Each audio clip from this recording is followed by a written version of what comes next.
اساسا المجاري هنا كلها طرنشات، مفيش اضاءه، تعليم مفيش مثلا وعي صحي. عايزين صيدليه، عايزين فرن، عايزين مدرسه،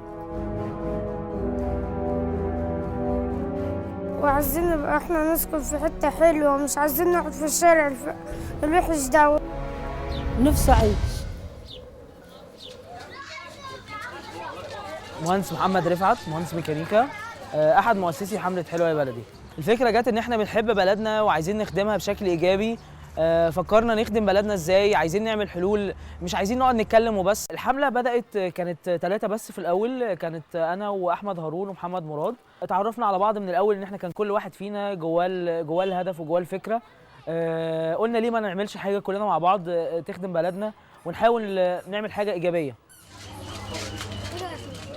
اهالينا في المناطق العشوائيه محتاجين نظره اهتمام اكتر، محتاجين بعض المساعدات ان احنا ممكن نقدمها لهم. نزلنا منطقه بطن البقره وعملنا بحوث واتكلمنا مع الناس، شفنا هم محتاجين ايه عشان نقدر نقدمه لهم.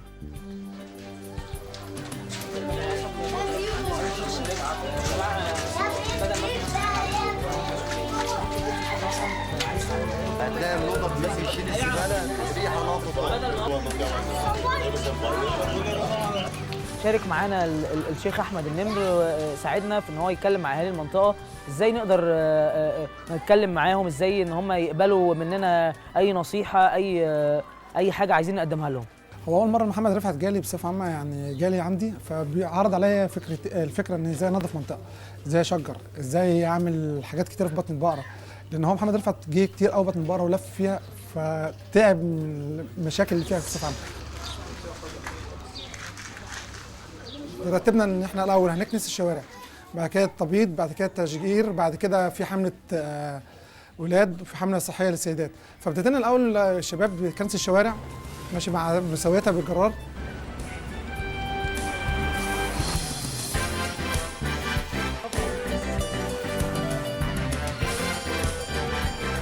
عملنا تنظيف ل5 شوارع رئيسيه، عملنا دهان ل3 شوارع رئيسيه.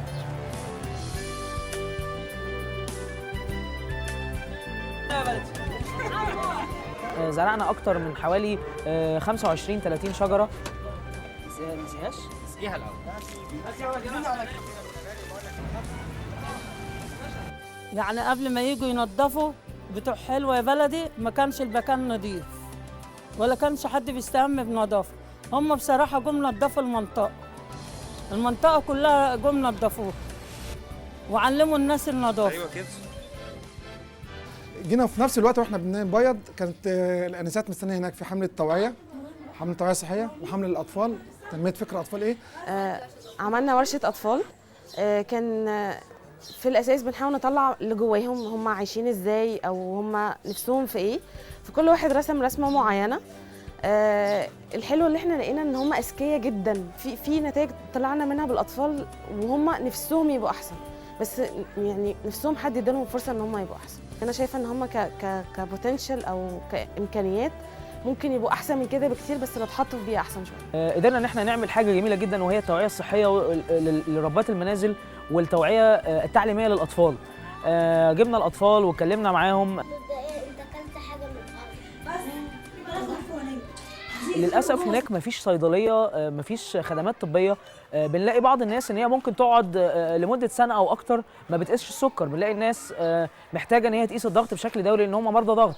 من خلال حمله التوعيه الصحيه والطبيه قدرنا ان احنا نعرف بعض الاهالي هناك بعض الحاجات، ازاي ياكلوا، ازاي يعيشوا، ازاي يتعاملوا مع الاطفال الصغيرين، ازاي مريض السكر يقدر يتعامل مع مرض السكر، ازاي مريض الضغط يقدر يتعامل مع مرض الضغط.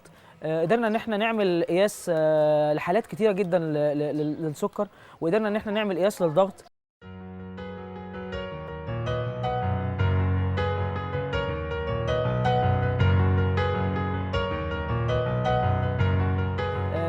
بنحلم ان احنا كل الشباب تشارك وتقتنع بالفكره بتاعتنا.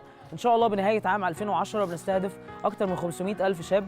نستهدف ان احنا ان شاء الله يبقى عندنا اكتر من 2000 بوستر في الجامعات والنوادي ومراكز الشباب وبعض الاستيكرات للعربيات، بحيث ان احنا نقدر ان احنا ان شاء الله ننشر فكرتنا بشكل اكبر.